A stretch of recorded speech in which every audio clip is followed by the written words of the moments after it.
Anthony Davis looks spectacular. Yeah. The top 5 player on the planet. Drive, lob it to Lively! Punch that thing down! Domantas Sabonis. Like I said earlier, bona fide big man, high percentage shots, really playing well. He's going to be getting his shots and reading defenses. I think he's going to be good. I feel like he got more aggressive.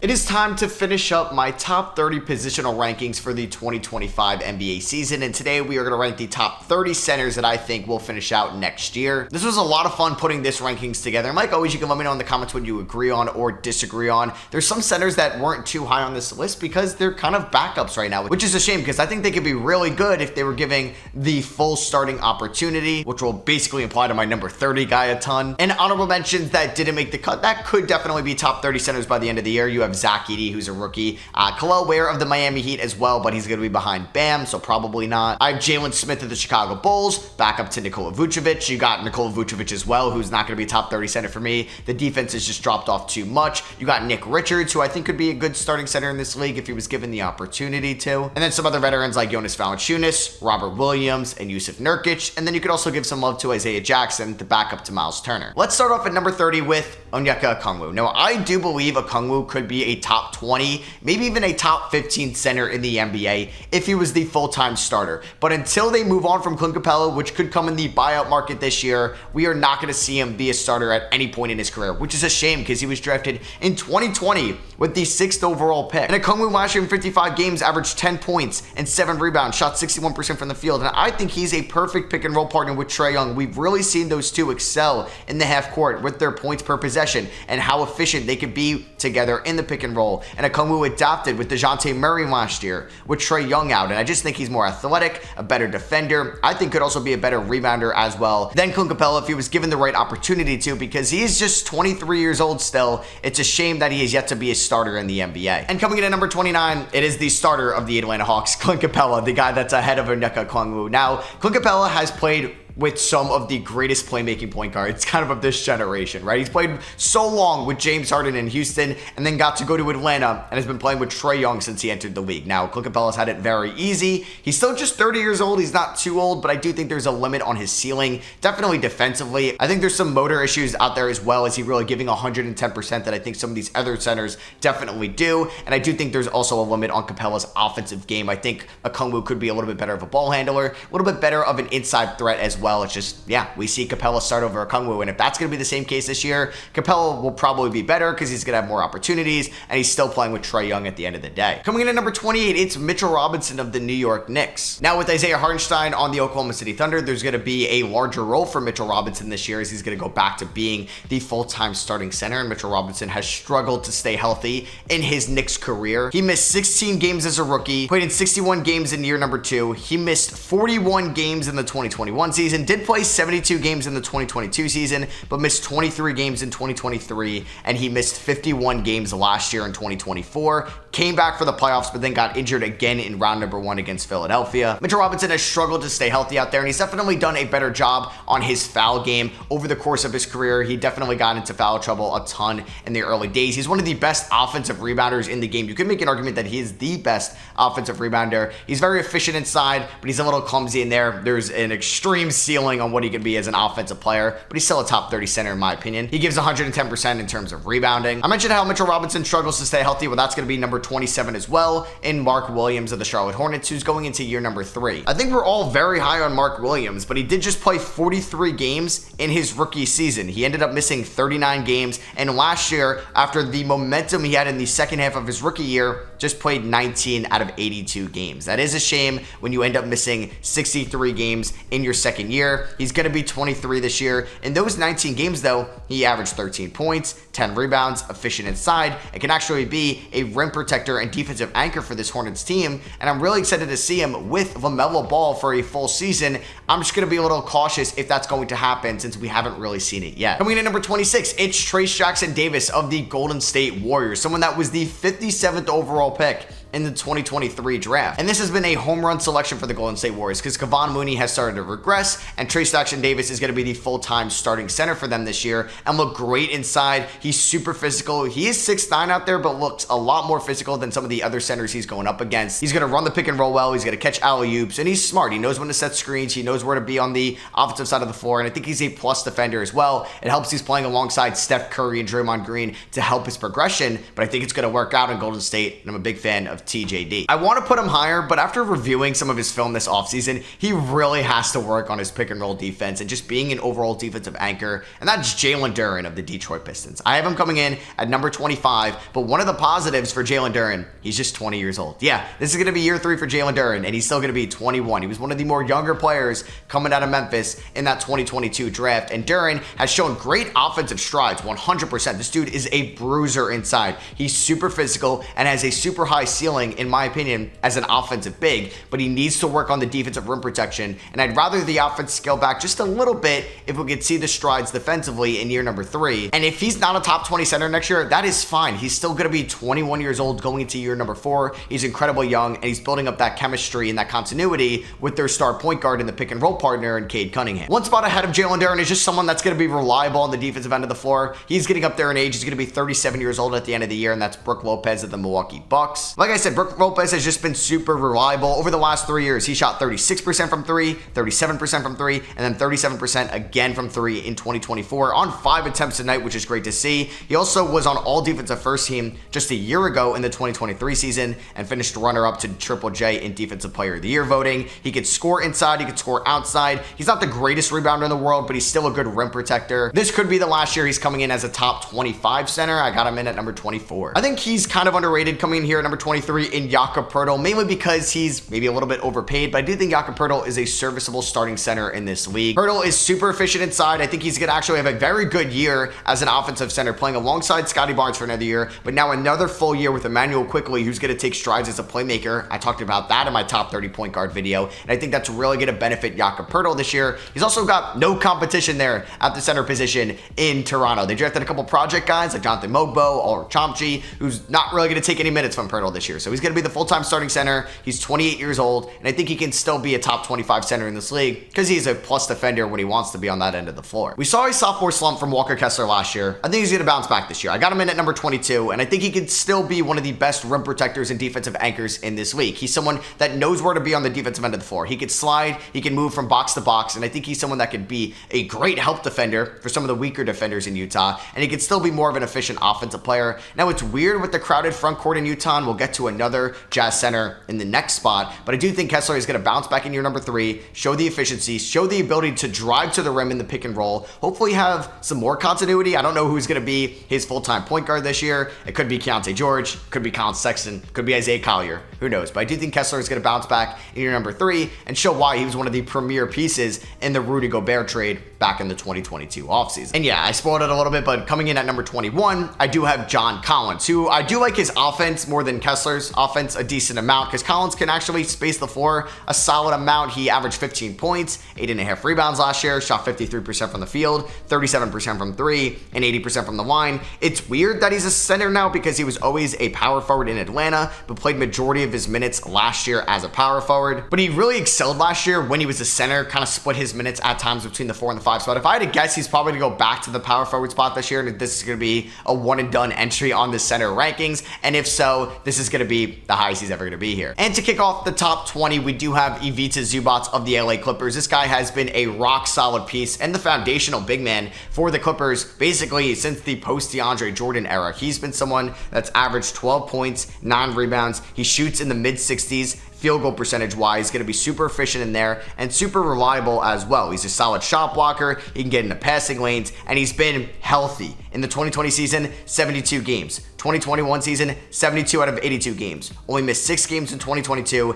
6 games in 2023. Last year was the most amount of games he has missed as a Clipper, and he missed just 14 games, which isn't a crazy amount. So you know what you're going to get out of Ivica Zubot. He's going to be out there, he's going to give you a ton of reps, and he's going to be someone that's going to be reliable as a center, and is still probably one of the more underrated and underpaid centers in the NBA. Coming in at number 19, could be a little bit of a shocker, but it's going to be Derek Lively of the Dallas Mavericks. I think we were very high on Derek Dereck Lively because he exceeded all rookie expectations last year, and I mean, rightfully so. He played meaningful minutes for a team that ended up going to the NBA Finals throughout the regular season and even in the playoffs. Even after they got another center we'll get to, he was still a viable option for this team going forward. He was a great complementary piece to Luka Doncic. He knew when to go to the rim. He caught great alley-oops from Luka, and that's just a perfect style of play for Dereck Lively. He's on that Clint Capella trajectory. He's on that Mitchell Robinson trajectory, Walker Kessler, Jared Allen, those guys, right? Like, he's not going to do anything crazy offensively. He's not going to hit threes, but he's going to be efficient inside. He's going to block some shots. He's going to rebound. And I do think we're not going to be super impressed from Lively this year because a lot of those impressions came last year where we were like, whoa, this guy's legit. And I think he's going to put up similar production, maybe a little bit better this year, but it's not going to be as mind-blowing since we saw it last year. So I think he's going to be a top 20 center. It's going to be kind of stagnant from what it was in year 1 to year 2, but then he could take strides going forward and could one day, maybe when Gafford is no longer there, be a top 10 center in the league. One spot ahead of Dereck Lively, I do have Wendell Carter Jr. of the Orlando Magic. You know what? Carter Jr. has been a rock-solid center since he entered the NBA back in the 2018 draft. He was really good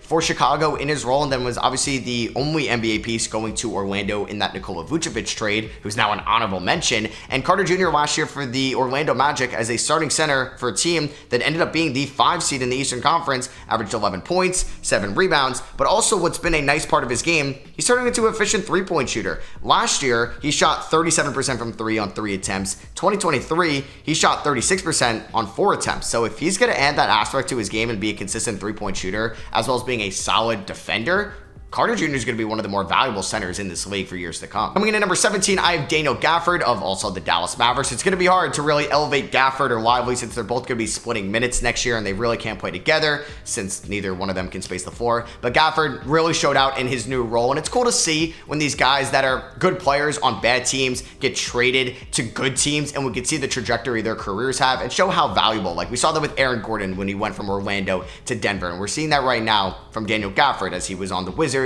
Now he's on the Mavericks, was a great rim runner, good rim protector, obviously was a little bit inconsistent at times defensively in the playoffs for the Mavericks, but he's someone that is still just 25 years old, another year with Luka and Kyrie. Gafford could be definitely a top 15 center next year. But just missing out on the top 15, it's going to be DeAndre Ayton of the Portland Trailblazers, which is a shame because I want to put DeAndre Ayton very high on this list because he's probably one of the more skilled offensive centers than most of the guys we're going to talk about, but there's just too many concerns defensively and what he could be as just a ceiling raiser on a team because Ayton may be the number 2 scorer on Portland this year. And what's that going to get them? Probably the 15th or 14th seed in the Western Conference. Ayton at times last year was a very good offensive player. He finished the year averaging 17 points, 11 rebounds on 57% shooting. And towards the end of the year, Ayton finished super strong. In the month of March, he shot 61% from the field, averaged 23 points and 13 rebounds. And while that's nice on the offensive end, he's not a great rim protector. There's a lot of lapses defensively, and that's always going to hold back Ayton from being a top 10 center in the NBA at this point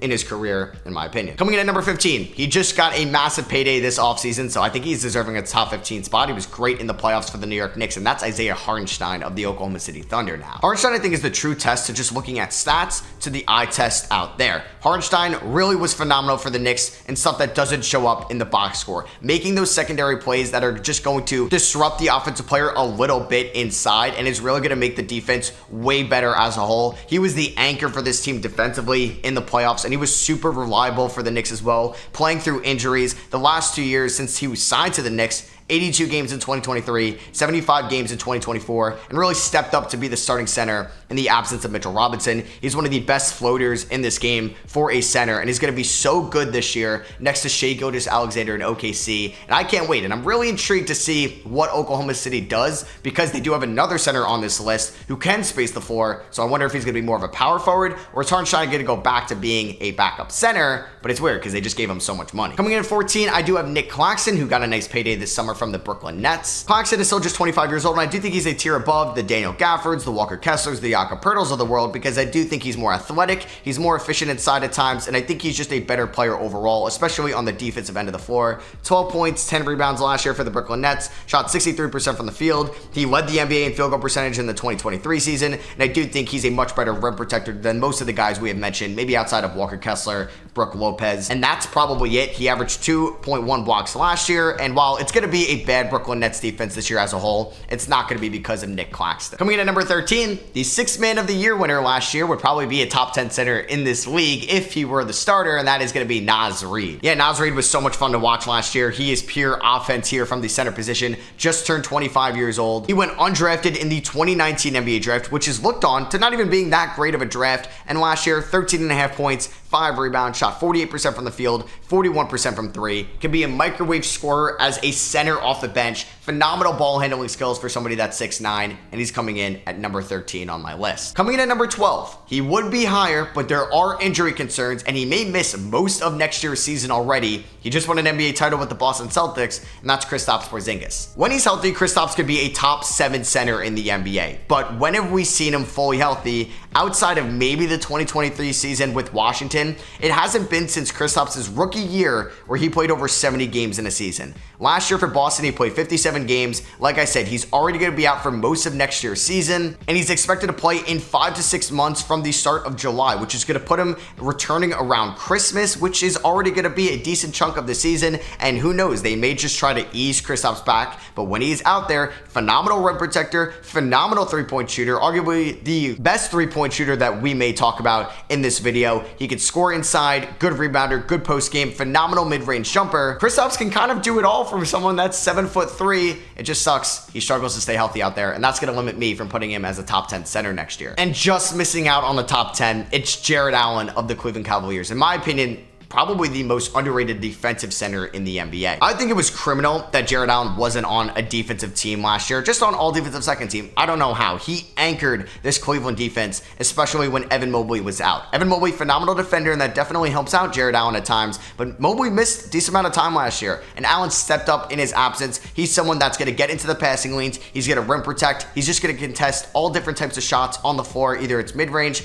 on the perimeter, or inside. He did finish 10th in Defensive Player of the Year voting, and he's a great pick and roll partner with Darius Garland and Donovan Mitchell. Averaged 16.5 points last year. Phenomenal rebounder, 10.5 a night, and I would not be shocked in the slightest if he was a top 10 center in the NBA this year. So to kick off the top 10, I just like his offensive game a little bit more than Jarrett Allen. I think they're very similar defensively, and that's going to be Miles Turner of the Indiana Pacers. Turner is going to get a very nice payday either this season or in this upcoming offseason. Another great offensive year. He broke out in 2023 offensively, averaging a career high 18 points. First year with no Domantas Sabonis there, and then last year averaged 17 points with Pascal Siakam now there, 7 rebounds, and still averaged 2 blocks a night. Now, it's not what he was in like 2021 where he averaged 3.5 blocks, but still 2 blocks a night is great for Miles Turner. Still a phenomenal rim protector and one of the better three-point shooters from the center position. Not as good as like a Kristaps Porzingis or Chad Holmgren, but did shoot 36% from 3 last year on 4 attempts a night. Solid free throw shooter as well from a big man, and I'm just getting well-balanced play on both ends of the floor, and that's proven to be winning basketball because he was the anchor for this team that just went to the conference final. Coming in at number 9, though, this may be a controversial take, but I'm going to go with Rudy Gobert, who just won Defensive Player of the Year for the Minnesota Timberwolves. Yeah, I just like a lot of the guys ahead of him's offensive game a lot better than Gobert. Gobert is by far the worst offensive center out of all the guys I will talk about in the top 10. But Gobert, phenomenal defensive player, obviously. Just won his 4th Defensive Player of the Year award. It's kind of funny, though, because in the playoffs, it seems like he's not as valuable sometimes defensively, and we saw that as well in the Olympics this summer. But Gobert out there is still such an impactful player, and I know he gets a ton of hate, but he really shouldn't.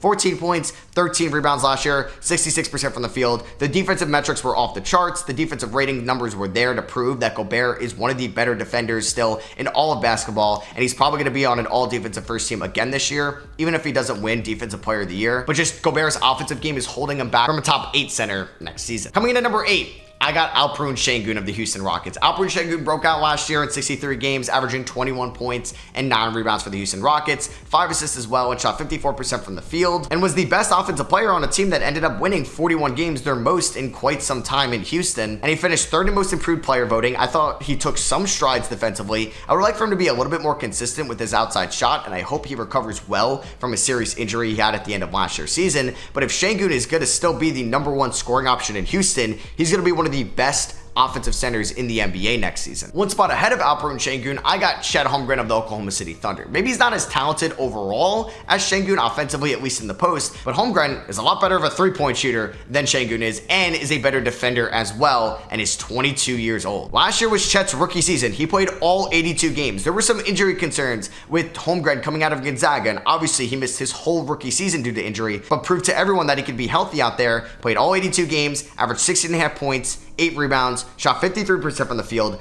37% from 3 on 4 attempts a night, which is great volume, and 2.5 blocks for a team that was the 1 seed in the Western Conference. And for someone that ended up being the most impactful player defensively for a team that was a 1 seed, and one of the top impactful offensive players for that team as a 1 seed, that is incredible. And Chet is still 22, like I said.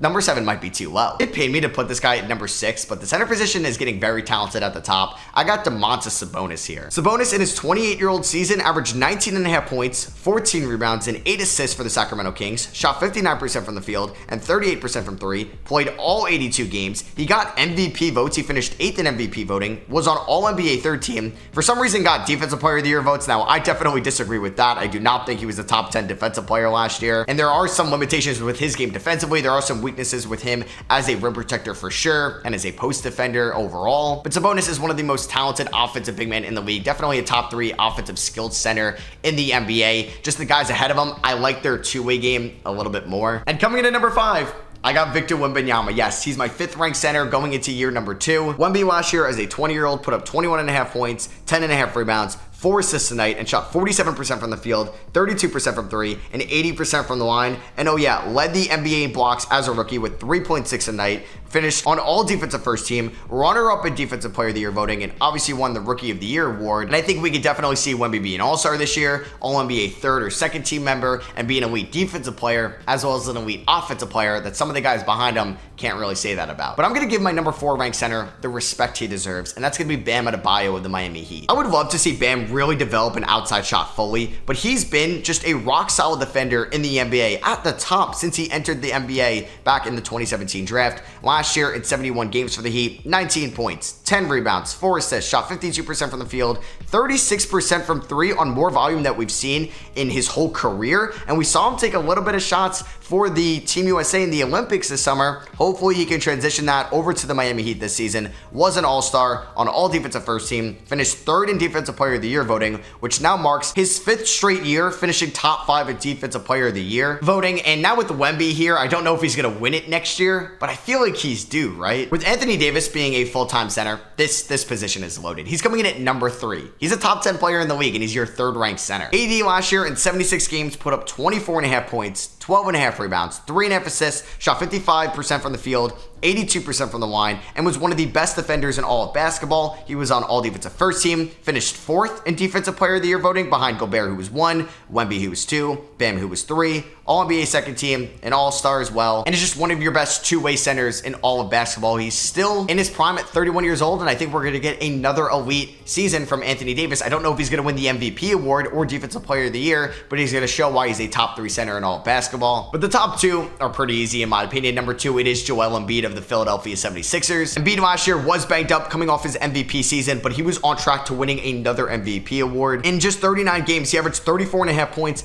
11 rebounds, 5.5 assists, and shot 53% from the field, 39% from 3, and 88% from the line. Yeah, that is insane, and that's coming off his MVP season where he won the scoring title, and then he goes into the NBA playoffs banged up, playing on basically one knee and with one eye, and still put up 33 points, 11 rebounds, and 6 assists against the New York Knicks in round number 1. Embiid is still going to be my number 2 unless we can see him go to the conference or NBA finals, or maybe win another MVP award. Because at number 1, I think this should also be unanimous. You got to go with Nikola Jokic, who just won his 3rd MVP award last season. It is a shame that the Denver Nuggets did get bounced in round number 2, because he could have cemented himself even more if the Nuggets went back to the NBA finals. But just winning your 3rd MVP in 4 years, obviously was on All-NBA first team and was an all-star, put up 26.5 points, 12.5 rebounds, which was a career high, put up his 2nd most in assists in his career at 9 a night for a center, which is insane, and also is super efficient as well. 58% from the field, 36% from 3, 82% from the line. I actually think is not a bad defender defender whatsoever, and he holds his own on that end of the floor as the center for the Denver Nuggets. And in my opinion, Nikola Jokic is the best center in all of basketball and could be my #1 player in the NBA, but we'll get to that in my top 50 player rankings. So I hope you guys did enjoy this video. Let me know what you agree with or disagree with in the comments below. Drop a thumbs up if you guys did enjoy. I love you guys, and I'll catch you on the next one.